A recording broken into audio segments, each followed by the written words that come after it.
Hello दोस्तों, नमस्कार। कैसे हैं आप सभी। आज के इस वीडियो में मैं आपके लिए लेकर आया हूं गणित शिक्षण की विधियों के महत्वपूर्ण प्रश्न लेकर आया हूं। तो आप इस वीडियो को शुरू से अंत तक देखते रहें, क्योंकि ये प्रश्न आपके एग्ज़ाम में हूबहू छपने वाले हैं और बहुत ही महत्वपूर्ण प्रश्न हैं जो मैं आपके लिए लेकर आया हूँ। पहला प्रश्न आपके लिए है, प्रोजेक्ट सामाजिक वातावरण में पूर्ण संलग्नता से किया जाने वाला उद्देश्यपूर्ण कार्य है। ये परिभाषा किसने दी थी? तो प्रोजेक्ट सामाजिक वातावरण में पूर्ण संलग्नता से किया जाने वाला उद्देश्यपूर्ण कार्य है। ये परिभाषा है किलपैट्रिक की। किलपैट्रिक ने प्रोजेक्ट विधि भी दी थी, आपको पता ही है। यस, नेक्स्ट प्रश्न भी आ गया है। दूसरा प्रश्न है, परियोजना विधि का जनक किसे माना जाता है? तो परियोजना विधि का जनक हम बात कर रहे हैं किलपैट्रिक को जाना जाता है। तो द ऑप्शन इसका सही हो जाएगा। नेक्स्ट प्रश्न है, आदर्श शिक्षण विधि की क्या विशेषताएं होती है, वो आपको बताना है। क्या इसमें क्रियाशीलता होती है? यस, क्रियाशीलता होती है। क्या सामाजिक गुणों का विकास होता है? यस, ये भी होता है। क्या मनोवैज्ञानिकता होती है? यस, मनोवैज्ञानिकता भी होती है। आदर्श शिक्षक विधि में ये सभी की सभी चीज़ें होती है। तो द है वो इसका सही उत्तर हो जाएगा। आदर्श शिक्षण विधि क्रियाशीलता के आधार पर होती है, सामाजिक गुणों का विकास करने वाली होती है, मनोवैज्ञानिक भी होती है। ये सारे के सारे हो जाएंगे। तो मनोवैज्ञानिकता, क्रियाशीलता और सामाजिक गुणों का विकास। नेक्स्ट प्रश्न है, परंपरागत शिक्षण विधि है। परंपरागत यानी वो विधि बतानी है आपको जो पुराने समय से चली आ रही है। तो व्याख्यान विधि, परियोजना, क्षेत्र भ्रमण और खेल। तो इसमें हो जाएगा व्याख्यान विधि, क्योंकि व्याख्यान जो विधि है ये बहुत पुराने समय से चली आ रही है। जबकि जो परियोजना विधि है ये नई विधि है, करके सीखने पर आधारित है। इसके अलावा जो खेल विधि है ये भी नई है, अभी आई है ये विधियाँ। जैसे कि खेल खेल में बालक को शिक्षा देनी है। इसके अलावा जो क्षेत्र भ्रमण है ये भी नई विधि है, ये परंपरागत विधि नहीं है। परंपरागत विधि है वो व्याख्यान विधि है जो कि पुराने समय से चली आ रही है।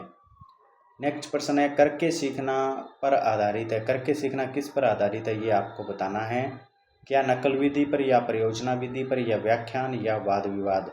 तो करके सीखना है ये परियोजना विधि पर आधारित है, और परियोजना विधि किलपैट्रिक ने दी है, आप पढ़ के आए हैं पीछे के प्रश्न में।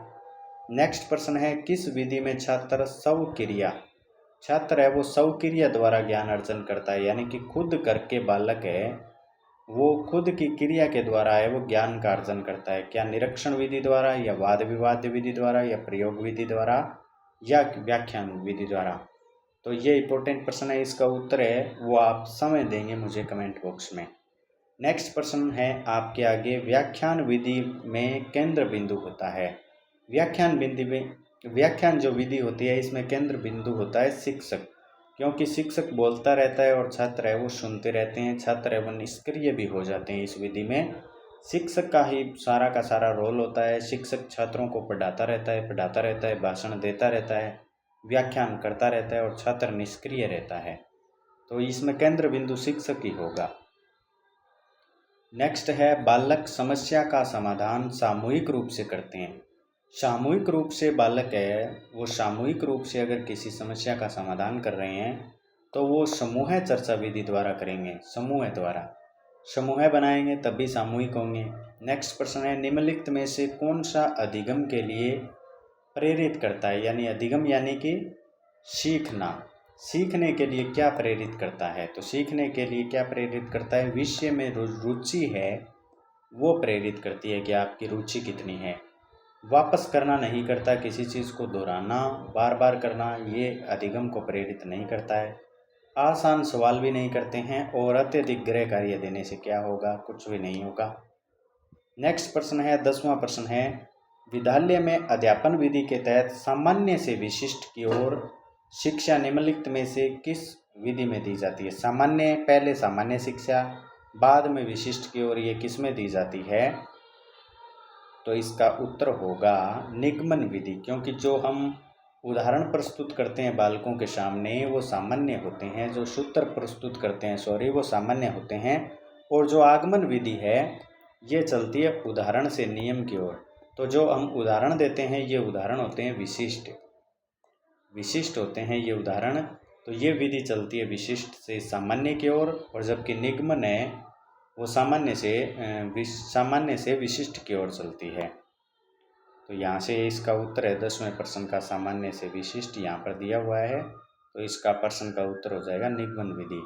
नेक्स्ट प्रश्न है आपके सामने, इनमें से कौन सा परिवीक्षित अध्ययन उपागम का सोपान नहीं है, पूछा है आपसे, सोपान नहीं है वो बताना है। तो कार्य का आवंटन ये तो है, अध्ययन हेतु निर्देश ये भी है, स्वाध्याय और शिक्षक द्वारा मार्गदर्शन ये भी है, कलात्मक प्रयोजन है वो नहीं होगा, तो इसमें है वो द ऑप्शन हो जाएगा। नहीं पूछा है तो नहीं द हो जाएगा। नेक्स्ट प्रश्न है, गणन संख्याओं का ज्ञान किस विधि द्वारा छात्रों को सिखाया जाता है, तो ये खेल विधि द्वारा बालकों को सिखाया जाता है। गणन संख्याओं का ज्ञान है वो खेल द्वारा सिखाया जाता है, प्रयोग बालकों से करवाने ही नहीं है। बच्चों को कौन से प्रयोग कराएंगे आप, गणना संबंधी अगर सिखा रहे हैं तो खेल खेल के माध्यम से गणना सिखानी होगी, क्योंकि छोटे बच्चों की यहाँ पर बात हो रही है। नेक्स्ट है, एक शिक्षिका गणित कक्षा में रोल प्ले की भूमिका निर्वाह विधि का प्रयोग करती है, इसका उद्देश्य क्या है, तो इसका उद्देश्य बच्चों को व्यस्त रखना तो बिल्कुल नहीं है, बहिर्वेशन, विचारों का बहिर्वेशन ये करेगी, ये सही है। बच्चों का मनोरंजन करना ही नहीं है, अनुशासन भी नहीं बनाना है आपको इतना ज़्यादा, तो रोल प्ले कर रही है तो विचारों का बहिर्वेशन कर रही है। नेक्स्ट है, प्रत्येक अभाज्य संख्या के 2 गुणनखंड होते हैं, प्राथमिक स्तर पर इसे सिद्ध करने के लिए किस पद्धति का पालन किया जाना चाहिए, तो ये पद्धति का पालन करना चाहिए आपको आगमन विधि, आगमनात्मक का प्रयोग करना चाहिए। आप सबसे पहले बच्चों को उदाहरण देंगे और उदाहरण से आप नियम की ओर सिखाएंगे बच्चों को कि इस प्रकार से 2 गुणनखंड होते हैं। नेक्स्ट प्रश्न है, गणित में ज्यामिति के शिक्षण हेतु सबसे उपयुक्त शिक्षण विधि कौन सी है, तो ज्यामिति अगर बच्चों को सिखानी है ज्यामिति, तो इसके लिए विश्लेषण विधि है वो इसका उत्तर हो जाएगा, ज्यामिति के लिए विश्लेषण। नेक्स्ट प्रश्न है, जब छात्र को किसी नवीन समस्या का हल करना होता है तब वह प्रयोग करता है, अगर किसी बालक को नई समस्या का समाधान करना होता है तो वो विश्लेषण विधि का प्रयोग करता है, स ऑप्शन इसमें सही हो जाएगा।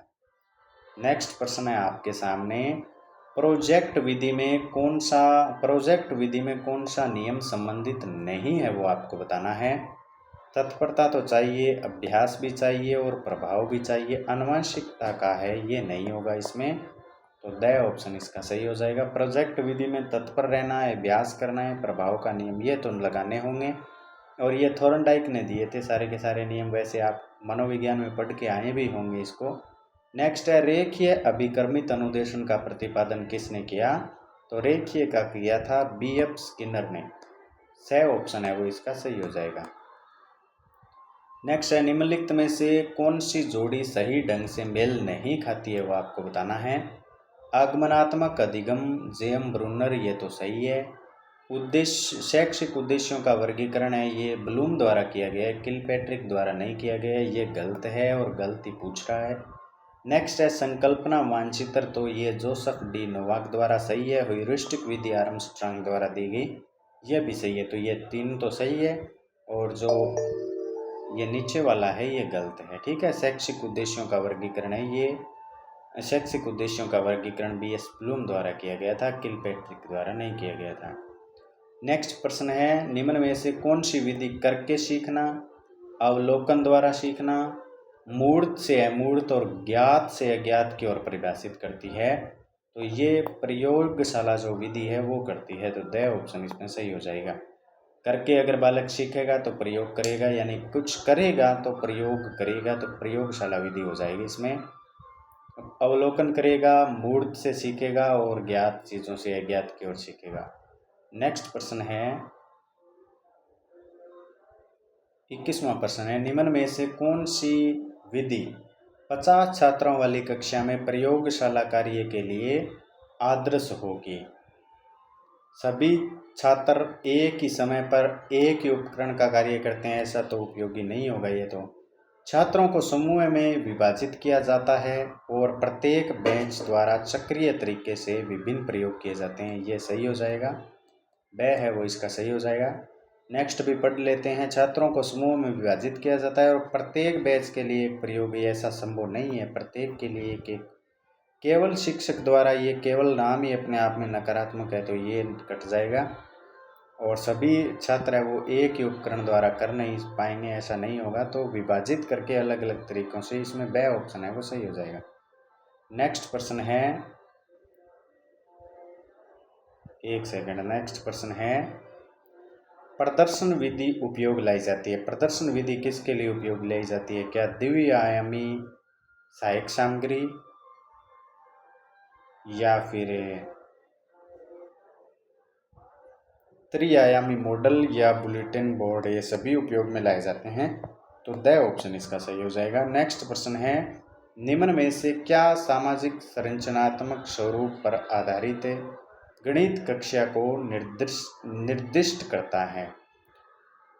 अध्यापक डिम्स ब्लॉक का उपयोग प्रदर्शित कर रहा है। विद्यार्थी एक प्रश्नोत्तरी के लिए हाथ उठाकर उत्तर दे रहे हैं। विद्यार्थी जियो बोर्ड पर स्वतंत्र रूप से कार्य कर रहे हैं। विद्यार्थी परियोजना पर मिलजुल कर कार्य कर रहे हैं। यस, ये सही हो जाएगा। द है वो इसमें सही हो जाएगा। रचनात्मक रूपरेखा पर आधारित, सामाजिक रचनात्मक रूप, विद्यार्थी है वो मिलजुल करके कार्य कर रहे हैं, ये सही हो जाएगा। नेक्स्ट प्रश्न है माध्यमिक विद्यालय में 2 दशमलव वाली संख्याओं के गुणनफल की संकल्पना का परिचय देने के लिए निम्नलिखित में से कौन सी सर्वाधिक उपयुक्त रणनीति है वो बताना है। संकल्पना का परिचय देने के लिए कलन विधि का प्रयोग किया जाना चाहिए, ऐसा कोई जरूरी नहीं है। प्रक्रिया का चित्रात्मक रूप में प्रदर्शन करना चाहिए। यस, दशमलव के लिए चित्रात्मक प्रदर्शन आप करेंगे तो ज़्यादा ठीक रहेगा। महत्व दिया जाना चाहिए गुणनफल संख्याओं का योग, इससे ऐसा करना नहीं है। गुणनफल विभाजन का प्रतिलोम, ये भी नहीं, ये भी नहीं। नेक्स्ट प्रश्न है 25वां प्रश्न आपके सामने। खोजना किस शिक्षण विधि का मुख्य उद्देश्य है? खोज करना ह्यूरिस्टिक, जैसा कि हम पढ़ के आए हैं। ह्यूरिस्टिक विधि किसने दी थी? आर्मस्ट्रांग ने। नेक्स्ट प्रश्न है और आज का लास्ट प्रश्न है गणित प्रयोगशाला में शिक्षक की उपयुक्त भूमिका स्वरूप हो सकती है। तो एक अधिगम सुगमकर्ता के रूप में हो सकती है, समस्या प्रस्तुतकर्ता नहीं होगा, अवलोकन को दर्ज करने में सहायक ये भी नहीं होगा, मित्र भी नहीं होगा, धैर्यवान। तो ये हमने 26 प्रश्न किए हैं गणित की शिक्षण विधि के, ये हमने किए हैं गणित की शिक्षण विधि से रिलेटेड। आप और भी प्रश्न देखते रहना चाहते हैं तो चैनल को सब्सक्राइब जरूर कर लें, क्योंकि मैं आपके लिए महत्वपूर्ण प्रश्न है वो यहाँ पर लेकर आता रहता हूँ, इसीलिए चैनल को सब्सक्राइब जरूर कर लीजिएगा।